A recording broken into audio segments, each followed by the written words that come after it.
con đồ sinh thái sinh ấp đây đúng.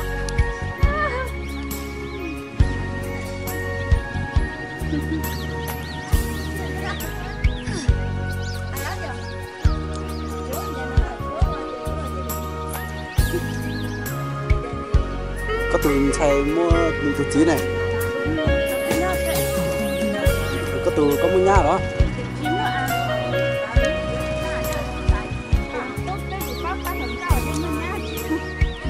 Đi du sung bây giờ. Chà. Chuột thâu luôn.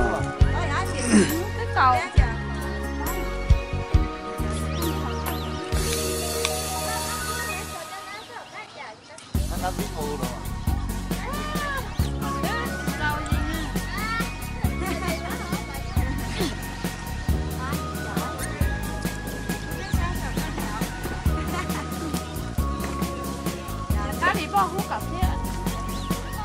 Các cái màu xà.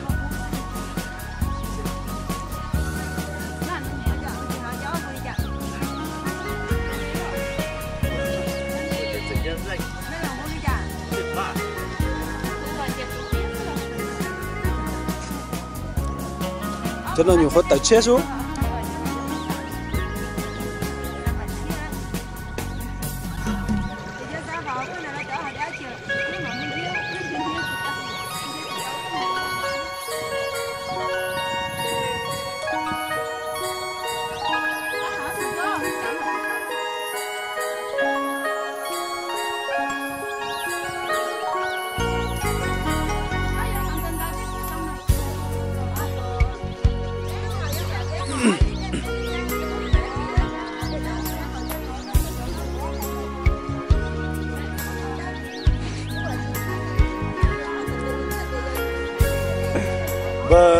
Và cho có sẽ giờ cho họ giờ đâu luôn đấy,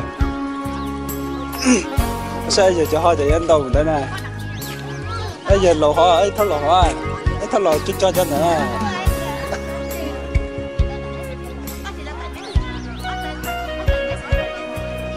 Tại đó chưa để ra lô đó đuôi.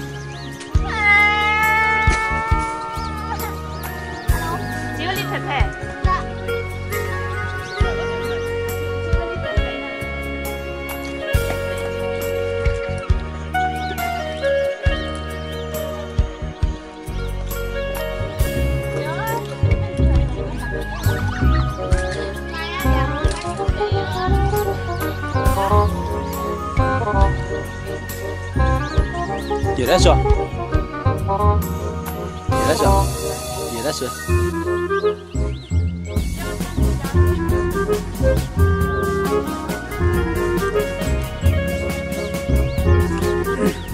Trước là Sinh nổi về cô gái bán lê, nhưng mà anh có thấy bán lê nào đâu nhỉ?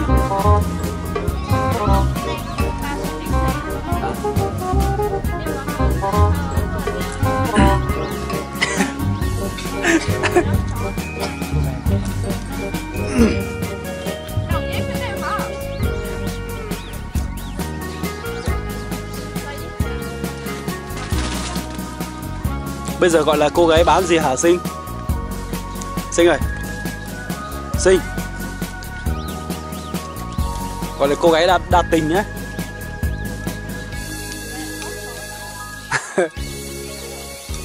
Sao hai lúc có lên rõ lúc có nữa.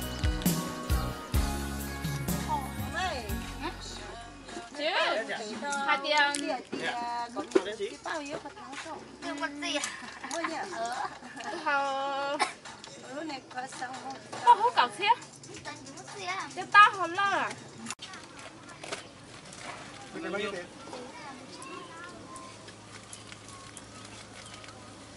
là về cho bà bầu ăn bột thùng đen đã. Cái này để bột thùng đen ra. Ủa, tức gì? Tầm tàn nát rồi. Nó gì? Nó xem một đời của anh à? Đã được rồi. Bánh hạt gì đấy ạ? Bánh gì? Ăn gì đấy? Cái này. Đấy.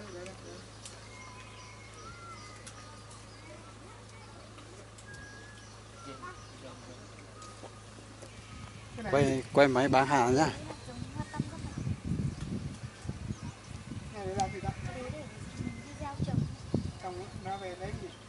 Gieo trồng lên, nếu mà lúc mà nó chưa ra hoa thì mình là ăn lớn được.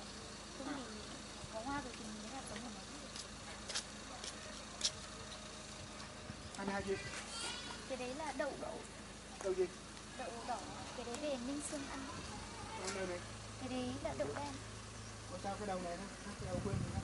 Đầu ăn mình nó không bằng được. Bữa này ngoài Đầu này mới Tết không? Đầu này mới Tết không? Dạ, Nếu như gói gì em? một gói 15.000. Thôi đó, thôi một cái thôi. Một cái thôi.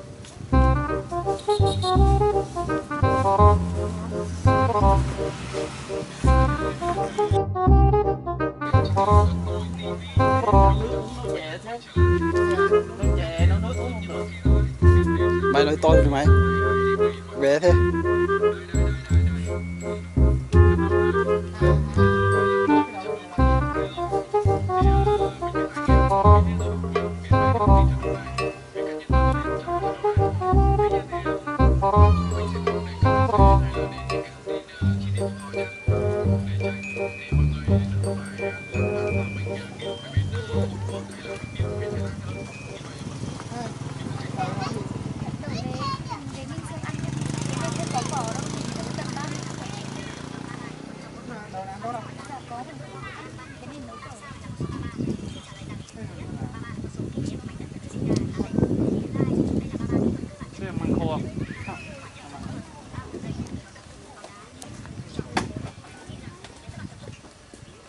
Mày lấy.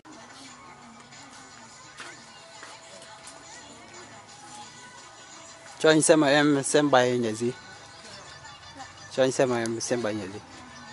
Thì chỉ xem bài gì thôi.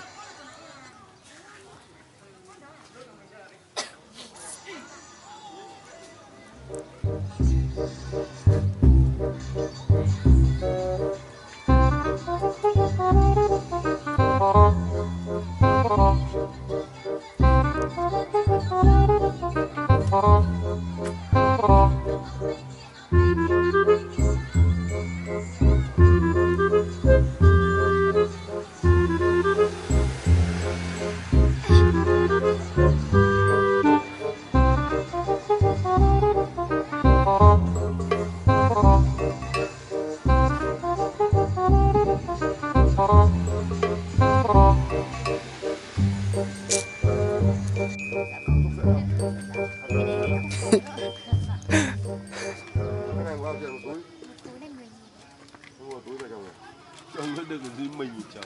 Trông được không? Trồng trong hộp sốc được thoải mái. Thôi đạp rồi, lấy một túi 5.000 nhá. 10.000. Trước cái này cứ thả xuống là lên à? Mình sớ đất lên xong là mình Có làm cái gì đâu, mình trồng có làm gì đâu. Mình trồng con đấy nó vào lên đấy. Trồng nó phải một tràn nó mới đẹp, chứ trồng một chậu nó lơ thơ, nó là cây dại chứ có cái gì đâu. Cái này là làm cảnh đẹp nhưng mà nó phải dài nó mà rộng tí. Rộng một vườn, một ruộng lớn. Lấy một túi. Kiểu một dãy như kiểu cái bàn này rộng dài cũng đẹp này. Cái này là tiền một túi. có bánh hạt dền. Không, sao rác mạch ấy.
Đi chưa đó?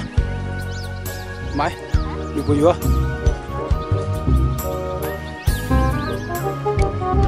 Đúng rồi, ghi cái giá đi để tớ phải hỏi.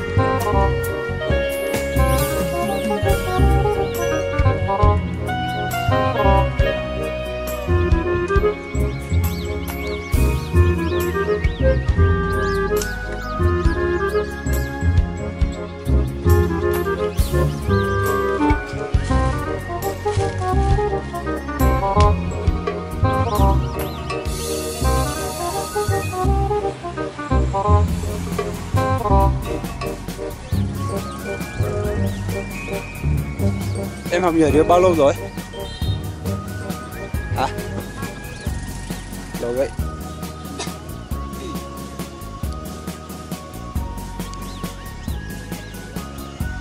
Tí gửi cái em nhảy cho anh xem nhé.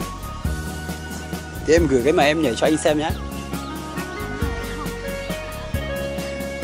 Thì trước anh thấy em nhảy nhưng mà tại vì anh mất nick Facebook nên là anh không bạn bè với em, anh không thấy em nhảy nữa.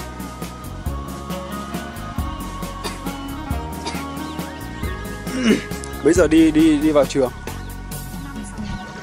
Ai đưa đi đấy?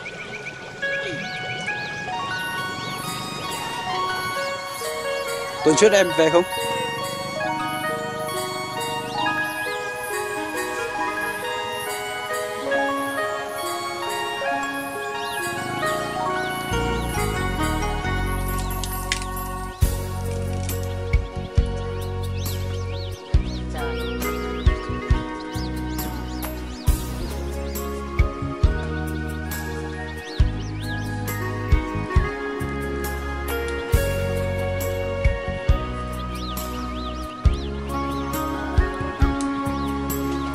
Sâu rồi Sinh ạ.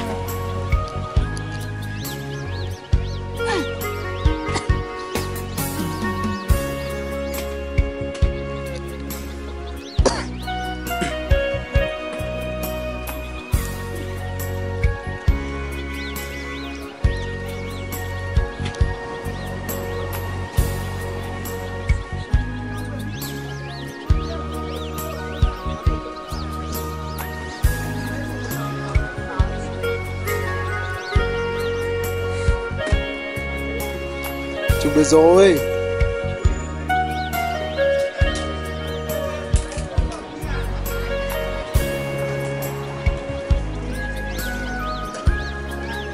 Nhưng mà lần trước anh gửi ảnh cho em có đã gửi cho Sinh xem chưa? Hả? Cái mà lần trước anh gửi ảnh cho em ấy. Được rồi.